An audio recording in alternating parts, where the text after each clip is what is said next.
মঙ্গলবার এভাবেই হেনস্থা করা হয় কালীঘাট তৃণমূলের বর্ষিয়ান সাংসদ সৌগত রায়কে। দেখানো হয় কালো পতাকা। সেই ঘটনায় বিজেপি বিধায়ক সৌরভ শিকদার ও অরিজিৎ বক্সির বিরুদ্ধে অভিযোগ তুলে লোকসভার স্পিকার ওম বিড়লাকে চিঠি দিলেন তিনি।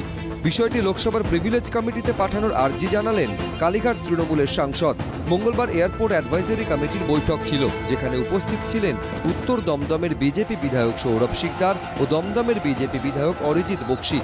সেই বৈঠকে যোগ দিতে যান কমিটির চেয়ারম্যান দমদমের তৃণমূল সাংসদ সৌগত রায়। বুধবার লোকসভার স্পিকারকে চিঠি দেন সৌগত রায়। তিনি লেখেন, লোকসভার সদস্য হিসেবে আমার নিরাপত্তা নিশ্চিত করা এবং পশ্চিমবঙ্গের আইন শৃঙ্খলা পরিস্থিতি তুলে ধরার জন্যই এই চিঠি।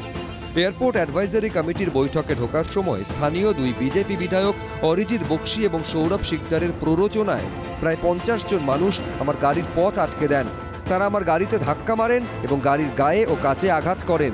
আশপাশে কোনো পুলিশ বা সিআইএসএফও ছিল না। বৈঠকে বক্তব্য রাখার সময়ও ওই দুই বিধায়ক বাধা দেন। বৈঠক থেকে বেরোনোর পর ফের পথ আটকানো হয়। পরে পুলিশ ওই পরিস্থিতি থেকে উদ্ধার করে। আমার একটাই প্রশ্ন, বিরোধী দলের সাংসদরা কি নিজেদের নির্বাচনী কেন্দ্রে বৈঠকে যোগ দিতে পারবেন না? দয়া করে আমাকে বলুন, এই পরিস্থিতিতে আমার কি করা উচিত? সম্ভব হলে বিষয়টি প্রিভিলেজ কমিটির কাছে পাঠানোর অনুরোধ করছি। আমি এয়ারপোর্টে একটা মিটিং এ যাওয়ার পথে কিছু দুর্বৃত্ত আমার গাড়িতে হামলা করে আমার ড্রাইভারকে মারে, বেরোবার পথেও আবার হামলা করে।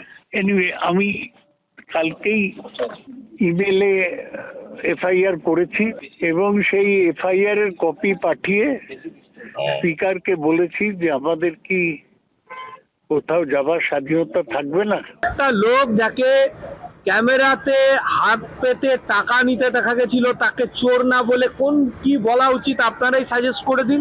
আমি চাইবো মাননীয় ওম বিড়লাজির অফিস থেকে যেন এটার একটা এক্সপ্লেনেশন চাওয়া হয়। তাহলে আমি একটু ওনার এই কালা চিঠা আছে এখান থেকে উনি কি কি দুর্নীতি করেছেন এয়ারপোর্টকে কেন্দ্র করে, সেই ফাইলটা আমি পৌঁছে দিয়ে আসবো তার রিপ্লাইতে।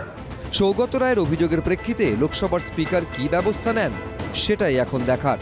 বিজেন্দ্র সিংহ, জয়ন্ত পাল, ভাস্কর মুখোপাধ্যায়, এবিপি আনন্দ।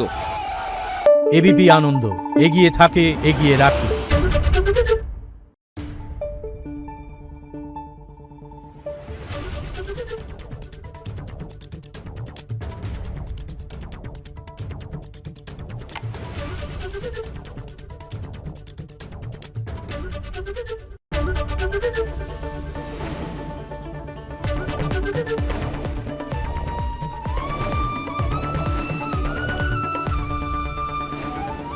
এবিপি আনন্দ, এগিয়ে থাকে, এগিয়ে রাখে।